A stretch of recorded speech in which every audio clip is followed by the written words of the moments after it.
दोस्तों एक बात ऑनेस्टली बताना, आपने अपना करियर किस बेसिस पर डिसाइड करा था? जनरली अपने करियर से आदमी क्या एक्सपेक्ट करता है? वो चाहता है कि उसकी एक अच्छी और सिक्योर इनकम रहे जिससे वो अपनी फैमिली को फाइनेंशियली सिक्योर रख पाए। अब एक अच्छी फाइनेंशियल सिक्योर लाइफ के बारे में सोच के हमारे माइंड में बस एक अच्छी जॉब आती है, वो सिर्फ इसलिए क्योंकि हमारे एजुकेशन सिस्टम में हमें जॉब के लिए ही ट्रेन करा है। इनफैक्ट स्कूल कॉलेजेस में जो बिजनेस के बारे में पढ़ाया जाता है उनका पर्पस ये नहीं होता कि आप खुद का बिजनेस कर पाओ, बल्कि आप उस बिजनेस को समझकर उसी में जॉब करना सीख पाओ। हमारे यहाँ पर कोई भी कॉलेज या डिग्री का पर्पस बस एक ही होता है कि एक अच्छी जॉब दिलवाना। ऑक्सफोर्ड इकोनॉमिक्स के according by the end of the decade यानी कि 2030 तक ऑटोमेशन, रोबोट्स और एआई की वजह से 47% जॉब्स रिस्क पर हैं। और फॉरेस्टर रिसर्च के according by the end of the 2030 AI world wide 29% jobs को टेक ओवर कर लेगा, जिसके कंपनसेशन में सिर्फ 13% जॉब ही क्रिएट हो पाएंगी। सो आने वाले टाइम में जॉब सिक्योरिटी पाना बहुत ईजी नहीं होने वाला है। बट जस्ट इमेजिन, आपको कभी ये जॉब करने के लिए ट्रेन ही नहीं करा जाता,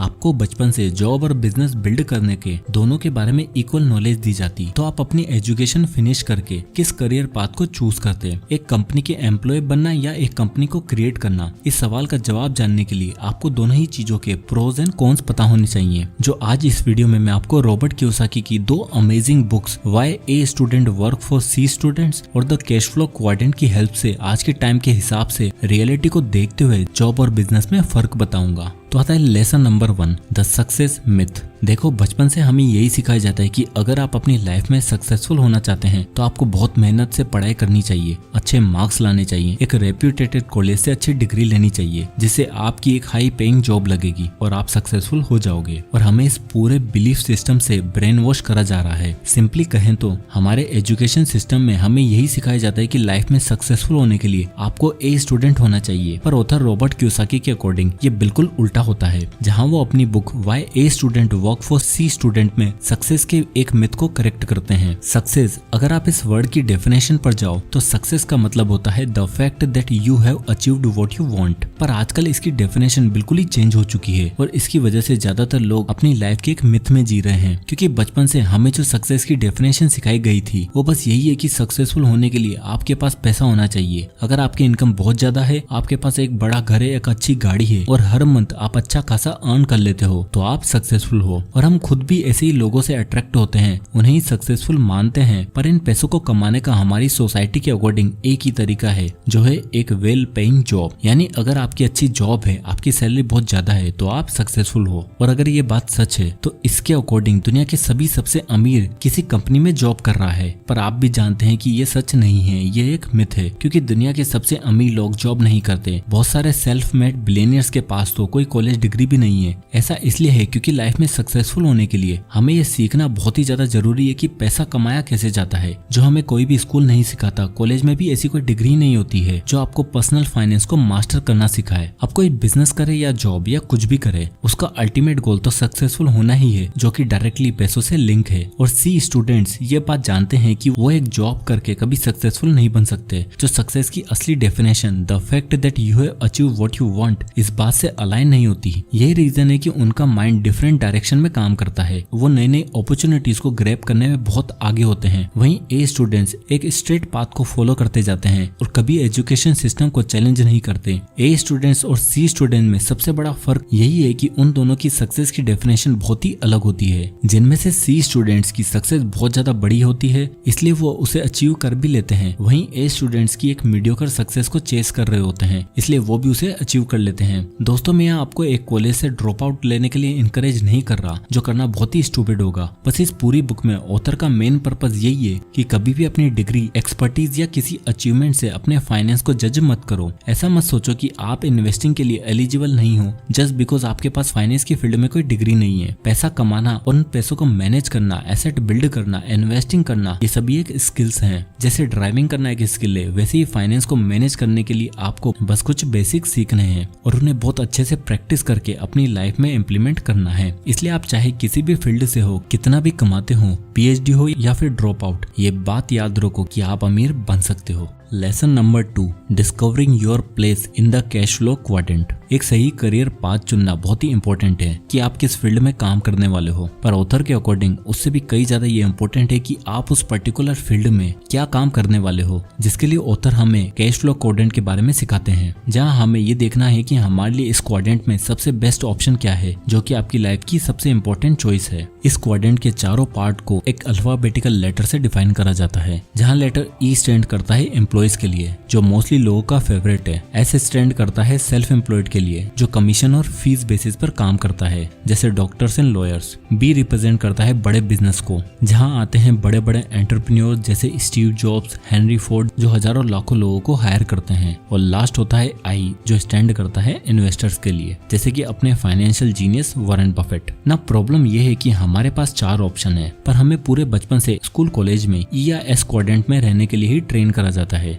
जहां हमें ये सिखाया जाता है कि मेहनत करो, अच्छे मार्क्स लाओ और एक ए ग्रेड स्टूडेंट बनो, जिससे कि आप एक रेगुलर पे चेक की जॉब कर पाओ। और सैडली इन दोनों ही क्वाड्रेंट्स में लोगों को सबसे ज्यादा टैक्स भी पे करना पड़ता है, और सिर्फ बी एंड आई क्वाड्रेंट्स वाले लोगों को बहुत कम या बिल्कुल भी टैक्स नहीं देना पड़ता। ऑथर कहते हैं कि जो लोग रियल फाइनेंशियल इंडिपेंडेंस अचीव करना चाहते हैं, उन्हें इन दोनों में से किसी एक क्वाड्रेंट में आना पड़ेगा। अब आप जिसका जवाब ढूंढ रहे हैं कि क्या अमीर बनना प्रैक्टिकली पॉसिबल है, तो एक फैक्टर तो मैं आपको बताना भूल ही गया। दुनिया के सभी मिलियनियर्स में से 88% लोग सेल्फ मेड है, यानी वो पैदा अमीर नहीं हुए थे, बट वो अमीर बने हैं, जो कि आप भी बन सकते हो। Lesson number 3, freedom and flexibility. एक शहर में माइकल नाम का एक आदमी रहता था, जो कॉर्पोरेट लाइन में एक जॉब करता था। तो एक नॉर्मल डे की तरह माइकल अपने ऑफिस गया। वो अपनी पूरी 9 to 5 की शिफ्ट को कंप्लीट करके ऑफिस से निकल ही रहा होता है कि माइकल के बॉस उसे अपने केबिन में बुलाते हैं और उसे कहा जाता है कि इकोनॉमिक क्राइसिस की वजह से उसे जॉब से निकाला जा रहा है। ये बात सुनकर माइकल को बहुत ही ज्यादा झटका लगता है। वो एकदम से होपलेस हो जाता है। वो डर जाता है कि वो कैसे अपनी वाइफ और अपने बच्चों को बताएगा कि उसे जॉब से निकाल दिया गया है, और फ्यूचर में उसके साथ क्या होगा एक्सेट्रा। जॉब से निकले जाने के बाद उसने नई जॉब को ढूंढना शुरू कर दिया। हालांकि वो एक स्किल्ड पर्सन था,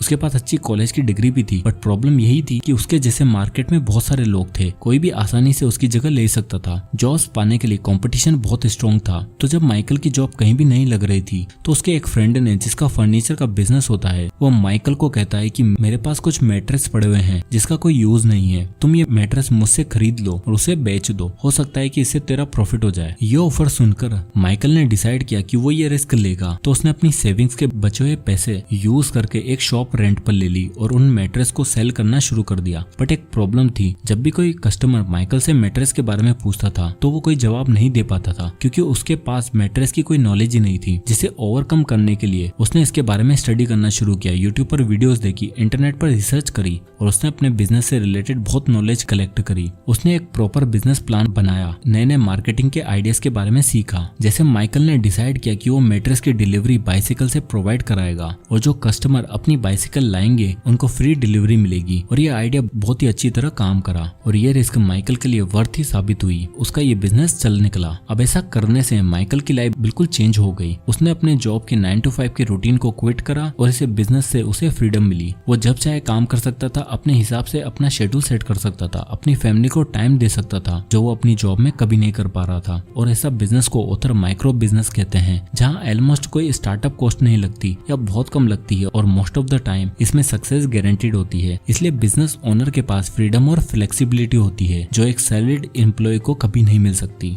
lesson number 4, effort and result what's easy. Imagine करो आप एक फार्मर हो और मैं आपको कहूँ कि आपको कॉर्न या कॉफी में से एक चीज की फार्मिंग करनी है, तो आप किसको चूज करोगे? बट अगर आप फार्मर नहीं हो तो मैं आपको बता दूं कि एक कॉर्न को हार्वेस्ट करने में 90 दिन लगते हैं और एक कॉफी को हार्वेस्ट करने में 3 से 5 साल तक लग जाते हैं। अब आप सोच रहे होंगे कि कॉर्न की हार्वेस्टिंग करने में आपको ज्यादा प्रॉफिट होगा। जितना टाइम लगाकर आप कॉफी को हार्वेस्ट करोगे, उतने टाइम में तो आप पता नहीं कितनी बार कॉर्न को उगाकर उसे सेल भी कर चुके होंगे, राइट? Well wrong. अगर आपने पूरे 90 दिन लगाकर कॉर्न को अच्छे से उगा भी लिया और आपको उसके अगले 30 दिनों के अंदर उसे सेल करना होगा, नहीं तो वो खराब हो जाएगा। वहीं अगर आप कॉफी की हार्वेस्टिंग स्टार्ट कर देते हो तो इन्वेस्ट करते हुए 3 से 5 साल तक आप नेक्स्ट 20 सालों तक पैसा कमा सकते हो। ऑथर कहते हैं कि कॉर्न जॉब की तरह है, जो कॉर्न को हार्वेस्ट करने का डिसाइड करता है वो एक एम्प्लॉय बनकर रह जाता है, जो बार बार कॉर्न उगाएगा, उसे सेल करेगा और इस प्रोसेस को करता रहेगा। वहीं कॉफी बिजनेस है, कॉफी को हार्वेस्ट करने वाले लोग ओनर्स बन जाएंगे। एक सक्सेसफुल बिजनेस वो होता है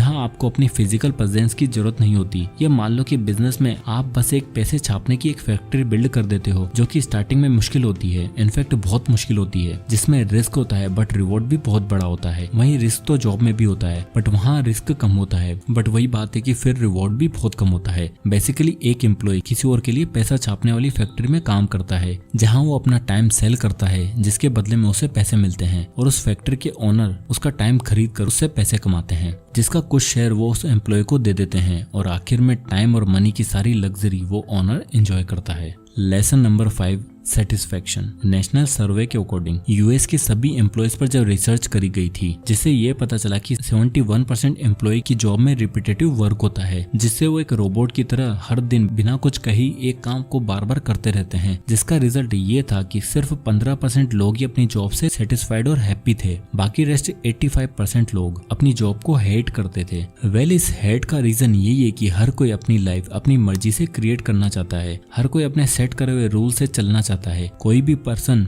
उस काम को नहीं करना चाहता जो उसे करना पसंद नहीं हो। ये ह्यूमन नेचर है। ये ट्रेट हम बच्चों में देख सकते हैं। जब उन्हें जबरदस्ती कुछ करने को बोला जाता है या उनका फेवरेट टॉय उनसे छीन लिया जाता है, फिर स्कूल कॉलेज में उन सब्जेक्ट्स का प्रेशर जो आपको बिल्कुल पसंद नहीं, और फिर एज एन एडल्ट एम्प्लॉय बन जाना, और अपनी इसी सो कॉल्ड सिक्योर जॉब के पहले दिन ही आपको ये बताया जाता है कि अब से आप अपनी लाइफ को कैसे जियोगे। डायरेक्टली नहीं, बट आपको बताया जाएगा कि आपको किस टाइम आना है, आप किस टाइम जा सकते हो, आपको कौन से कपड़े पहनने हैं, किस टाइम खाना खाओगे, आप कितना अर्न करोगे, एक्सेट्रा। दोस्तों, बिजनेस करने का सबसे बड़ा प्लस पॉइंट ये है कि बिजनेस में एक्सपोनेंशियल ग्रोथ हो सकती है, वहीं जॉब में आप एक्सपोनेंशियली ग्रो नहीं कर सकते। जॉब में आपका ग्राफ लीनियर होता है। एक एम्प्लॉय की salary on an average 10% per annum के हिसाब से इंक्रीमेंट होती है, और आपको कितना इंक्रीमेंट मिलना चाहिए अपने हार्डवर्क के अकॉर्डिंग ये आप डिसाइड नहीं कर सकते। वहीं बिजनेस में ये आपके हाथ में होता है, और ये डिपेंड करता है आपके हार्डवर्क पर और आपकी स्ट्रेटेजीज पर। एक्सपोनेंशियल ग्रोथ का सबसे बेस्ट एग्जांपल है मार्क जकरबर्ग। ईयर 2004 में फेसबुक के close to 1 million monthly users थे, और उनका ईयरली रेवेन्यू था 500,000। बट ईयर 2018 के एंड तक फेसबुक के 2.32 बिलियन मंथली यूजर हो चुके थे, और उस साल का उनका ईयरली रेवेन्यू था $5.5 बिलियन।